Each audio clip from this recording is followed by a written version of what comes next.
Hey guys, welcome back to the class of Julius Caesar, wherein I'll be explaining to you Act 3, Scene 1. So, this scene is quite pertinent to all the students of 10th standard. Since your examinations are around the corner, I hope this video proves useful and beneficial to you in your studies and preparation. So Act 3 Scene 1 is can be considered as the climax of the play because the entire play is focused or it revolves around Act 3 Scene 1, because Act 3 Scene 1 is the point where Julius Caesar is executed or assassinated, I must say. So the entire play is based upon the assassination of Caesar, the conspiracy, the assassination, and the aftermath. And Act 3, Scene 1 is where we meet the final appearance of Julius Caesar in this play. So the scene begins on the Ides of March as a continuation from scene 4 of Act 2, wherein Julius Caesar decides to go on listening to the conspirators. He goes back to he goes to the capital on the advice of the conspirators. And so previously in Act 2, Scene 2, we observed that Calpurnia, the wife of Julius Caesar, has a nightmare and she warns Caesar not to go to the capital or the Senate house where the meeting was supposed to take place. Caesar, who is basically an arrogant and an ambitious man, he decides that we can say that Caesar decides not to listen to his wife or the soothsayers or the priests, and hence he decides to go to the capital.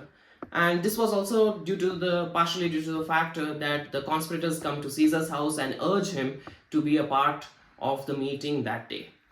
So let us begin with Act 3, Scene 1, where the conspirators take him to the Senate house, and Artemidorus, who was introduced in Act 2, Scene 3, makes a final attempt to warn Caesar. The Ides of March are come, Caesar says. So this is a reference to Act 1, Scene 2, where the soothsayer warns Julius Caesar about the Ides of March. So he makes a statement, beware of the Ides of March, and now it was the Ides of March. A month later it was the Ides of March, and Caesar mocks the soothsayer saying, the Ides of March are come, wherein he means that nothing bad has happened to me, so your prediction was wrong. To which the soothsayer replies, I, Caesar, but not gone. So he says, yes, Caesar, the Ides of March have indeed come, but it's still not over yet. The day has still not ended, which means the prediction can come true any time.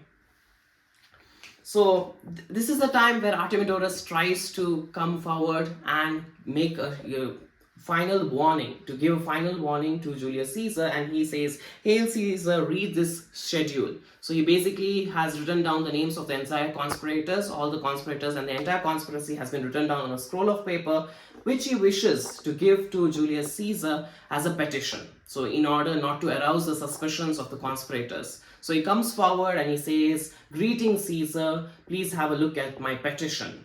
And Decius Brutus, one of the conspirators, realizes that any kind of contact between Caesar and an unconcerned person, a person not related to the conspiracy, may prove dangerous to the conspirators.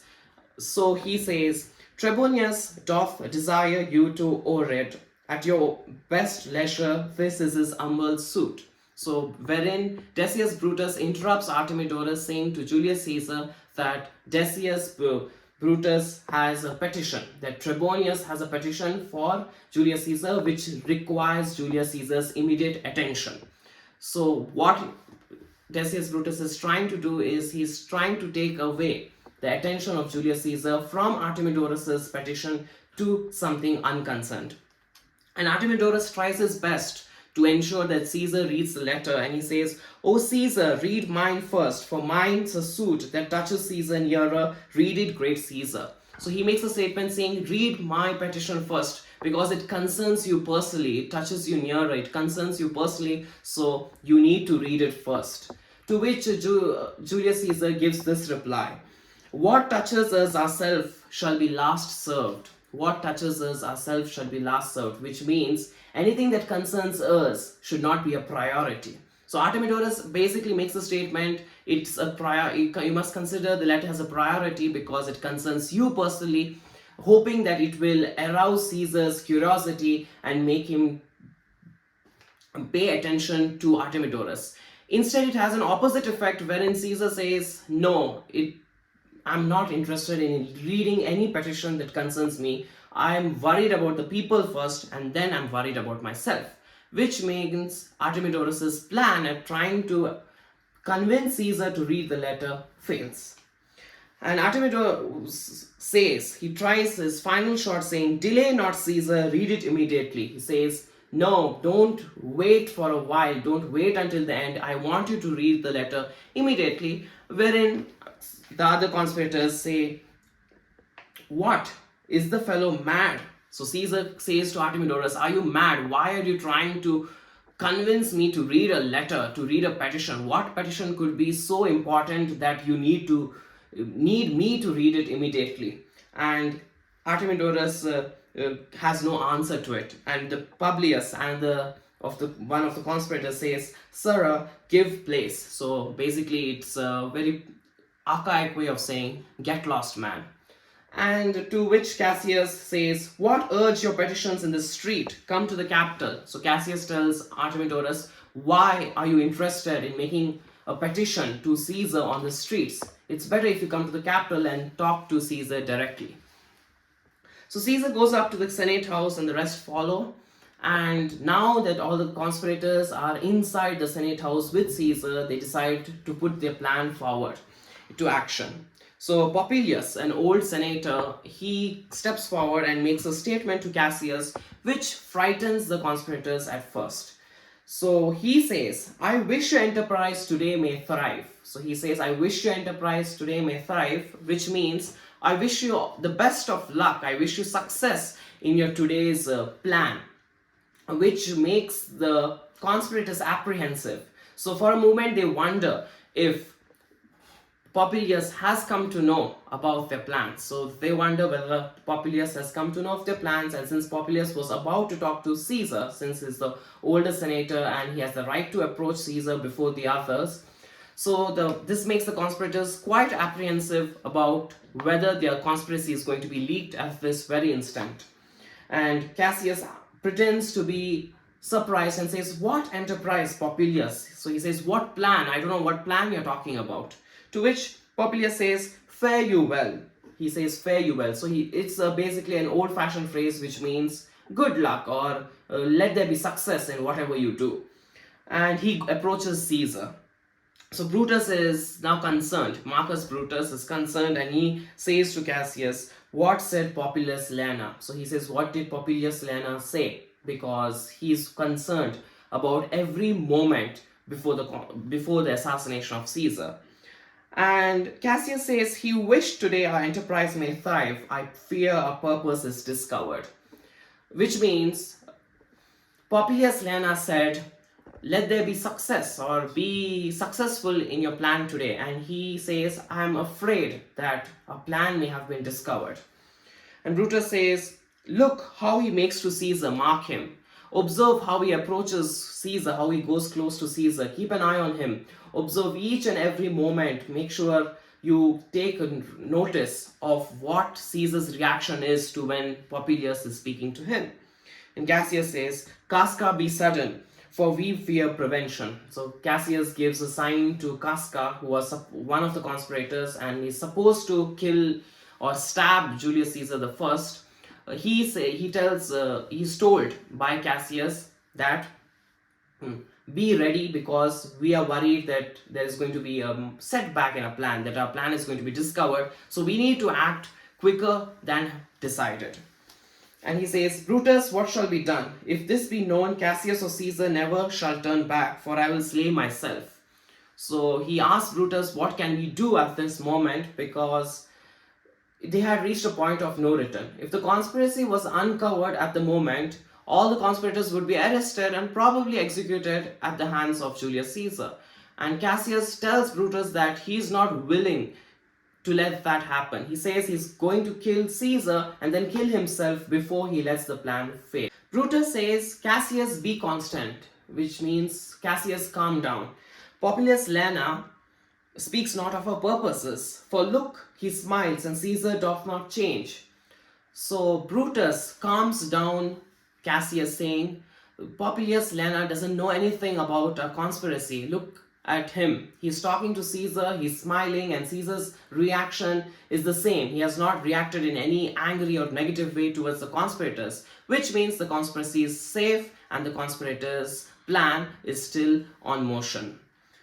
And there was another point another plan at this point. The conspirators are worried about how they are going to lure Mark Antony away. So Mark Antony was the only member inside the Senate House who is actually worried about Julius Caesar. So he is a true friend of Julius Caesar, and he is going to do his best to defend Julius Caesar. And the conspirators know that, and hence they know that they have to get rid of Mark Antony first before they can actually attack Julius Caesar. And Trebonius is entasked with taking Mark Antony out of the picture. So Trebonius basically is supposed to distract Mark Antony, make sure he's out of the Senate House so that Julius Caesar is alone with the conspirators. And they give a signal to Trebonius, and Cassius says, Trebonius knows his time, for look you, Brutus, he draws Mark Antony out of the way. At the moment, they give a signal to Trebonius, and he makes up a pretext. Under certain pretext, he takes Mark Antony out of the Senate House.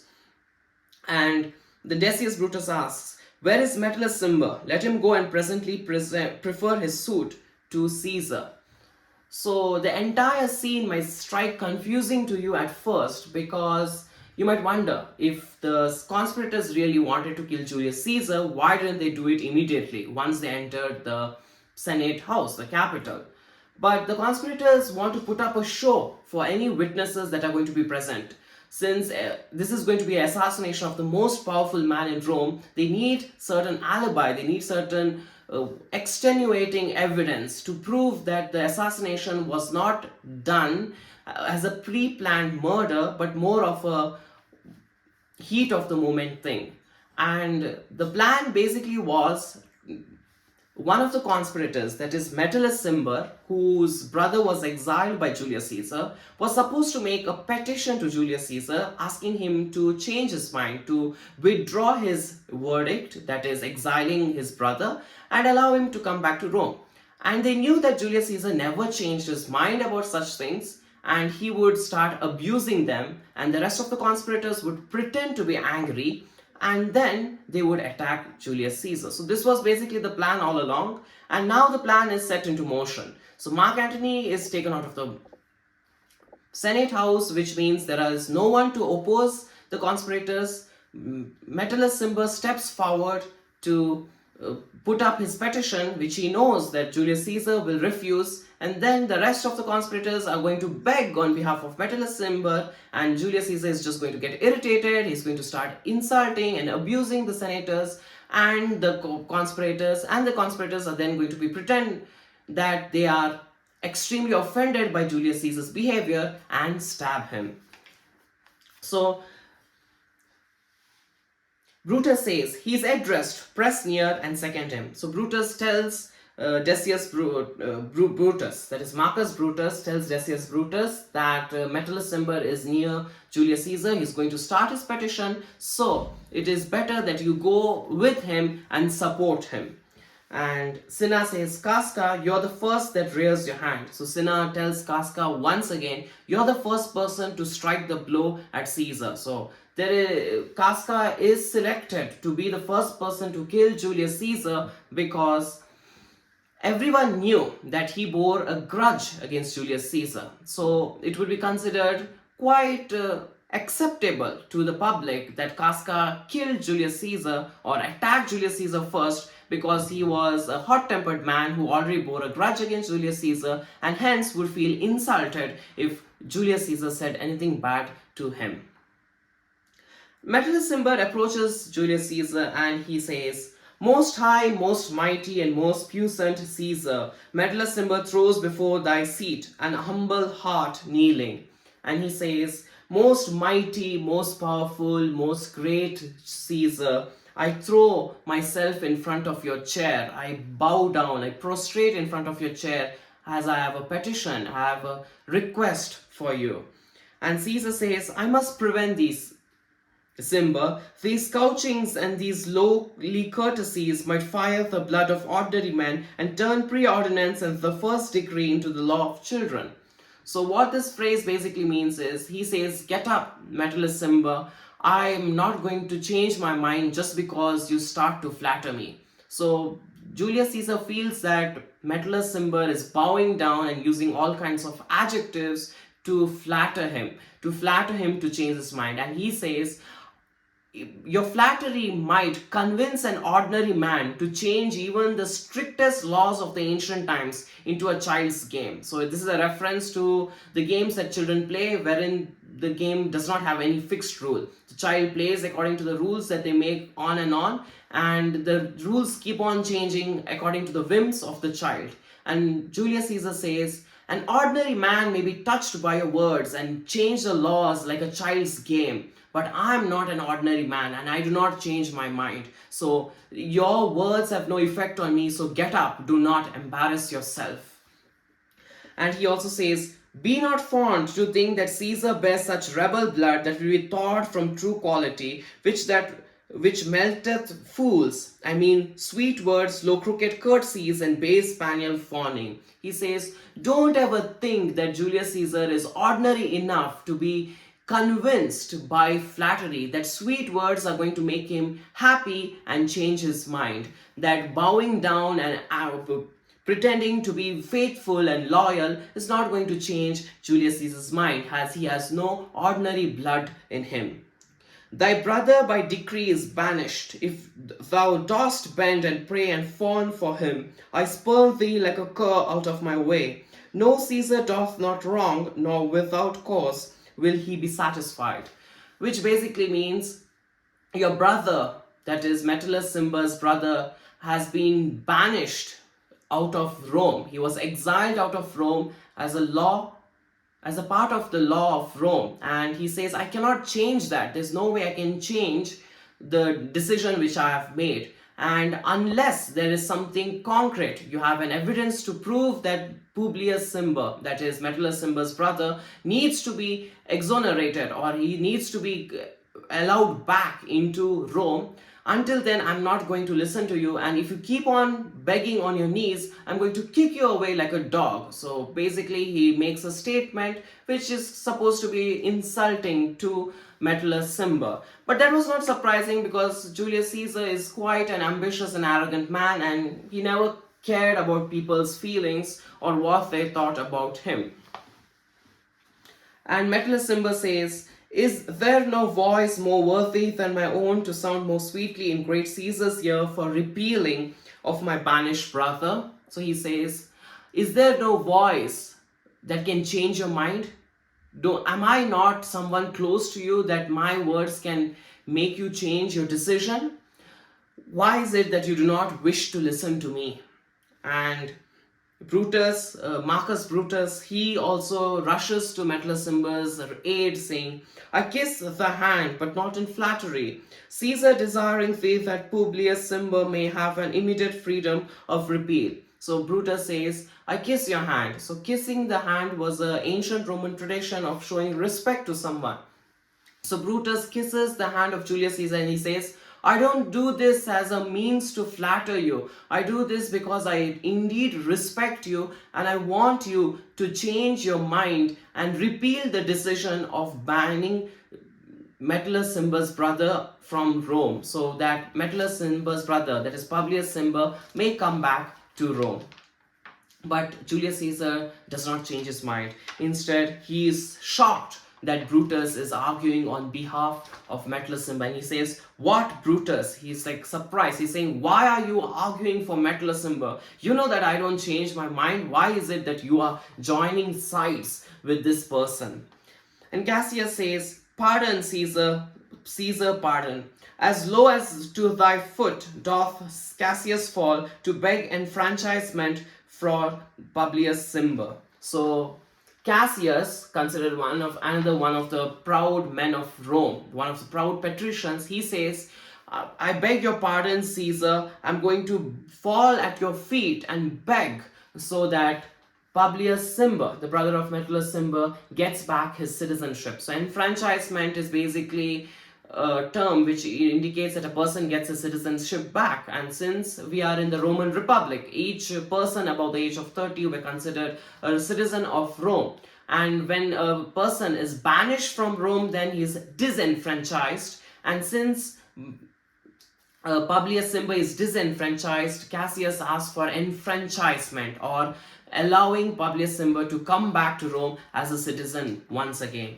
And Caesar says, I could well be moved if I were you. If I could pray to move, prayers would move me. He said, Julius Caesar makes this statement, I could be moved if I were you, which means if I was an ordinary person like you, then I would have changed my mind. But I'm not like you, so I can't change my mind. If I'm the kind of person who prays, then prayers could have changed my mind. But I don't pray. I don't need to pray, because whatever I decide happens. Whatever I decide takes place. Whatever I say is done. And he says, but I am constant as the northern star. So he refers to the pole star, the star which seemingly does not change its position of the sky despite the earth's rotation and revolution. So he says, I'm constant as the northern star, I'm constant as the pole star, which does not change its position. Just as the pole star doesn't change its position in the sky, so do I not change my mind ever.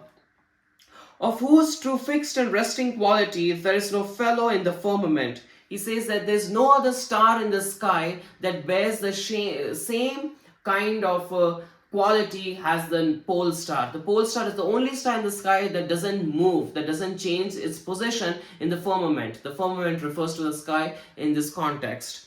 And he says, the skies are painted with unnumbered sparks. They are all fire, every one doth shine. But there is but one in all doth hold his place. He says that there are countless stars in the sky which all burn and shine, but there is only one star that doesn't move at all. So this is basically an analogy to himself. He says that there are countless wise men around the world who are just and forgiving, but there is only one person who makes a decision and never changes his mind. So in this world, 'tis furnished well with men, and men are flesh and blood and apprehensive. Yet in the number I do know but one, that unassailable holds on his rank, unshaked of motion, and that I am he.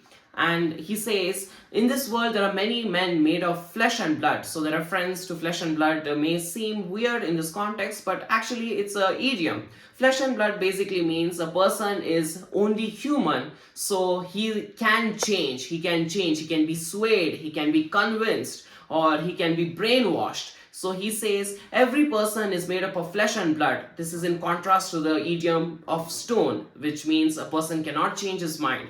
So he says every person is made up of flesh and blood, and every person changes his mind, but there's only one person on this world that does not change his mind, and that is he, Julius Caesar.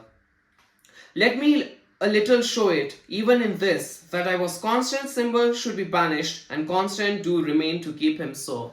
And he says, if you don't believe that I'm unshakable, let me give you an example. I did not change my mind when I decided that Publius Simba should be banished, and I'm not going to change my mind when I just say that he will not be allowed back into Rome. And Cinna pretends to beg. He says, oh Caesar, Caesar, listen to us. And Caesar says, hence wilt thou lift up Olympus? And Caesar makes another idiomatic statement over here. So he says, go away. It's better for you to lift Mount Olympus. So Mount Olympus is basically a mountain in the Greek peninsula. And he says it's easier for you to lift up the Mount Olympus than before you can change my mind. Now you might ask, why is it that Caesar is referring to a mountain on the Greek peninsula when they are staying in Rome? So Mount Olympus is not just a geographical landmark. It has more meaning mythologically and symbolically. Mount Olympus is supposed to be the foundation of the Olympian gods' heaven. So the Elysium, the Olympian gods' heaven, is supposed to be on top of Mount Olympus. So the mountain was considered unshakable because it was the very foundation of the Greek heaven. So he says, it's easy for you to shake the foundation of the Greek heaven before you can shake my decision. So he says that I am stronger than the Mount Olympus. I am stronger than Mount Olympus. I am stronger than the base of the Greek heaven, and I will not change my mind at all. And Decius Brutus says, Great Caesar. And Caesar replies, Doth not Brutus bootless kneel? So he says, Brutus is kneeling down without his shoes. So basically, what Caesar wants to say over here is, Brutus himself, the one person in entire Rome that Caesar truly admires and respects, is on his knees without his shoes as a sign of humility. He is begging and I'm not listening to him. Why do you think I'm going to listen to you, Cinna, when I'm not going to listen to Brutus, the only person in entire Rome that I actually respect? And Casca then pretends to get angry and he says, Speak hands for me, he says. If my words don't change your mind, let my hands change it. So basically he says, if I'm not going to say anything, I'm just going to do it. And so he takes out his dagger and he stabs Julius Caesar in the neck. And Casca goes first and the other conspirators move and they start stabbing Caesar as he was seated on the chair listening to the petitions. And then finally, Brutus steps forward and stabs Caesar in the heart. And Caesar makes the iconic dialogue, Et tu, Brute, and he falls down. So the term Et tu, Brute is basically Latin, which means and you, Brutus. So it can be translated in many ways. It can also mean you too, Brutus, or also you, Brutus. It's basically not the words which Julius Caesar actually said when he was assassinated in the historical context, but it has been popularly attested to him since the pre-Elizabethan era in England. And Shakespeare incorporated it with his play so that it would gain more credibility to his audience. And this dialogue is supposed to have a poignant meaning at this juncture. So what the dialogue is supposed to mean over here is Caesar expresses his shock at the betrayal. So he was not surprised that the other conspirators stabbed him because he knew they hated him. And it was just that he was too confident that they are not going to do anything to him. But he was actually taken aback by Brutus stabbing him. He never imagined or he never expected Brutus to be one of the persons who is going to kill him. And he says, You too, Brutus, like I never expected you to be one of them. I knew that the other conspirators can, but I never expected you to kill me. So this is the point where we reach the climax of the play, that Caesar falls down and dies. Obviously, we cannot continue this for too long, so you can catch up with what happens next in this scene in the next video. Thank you.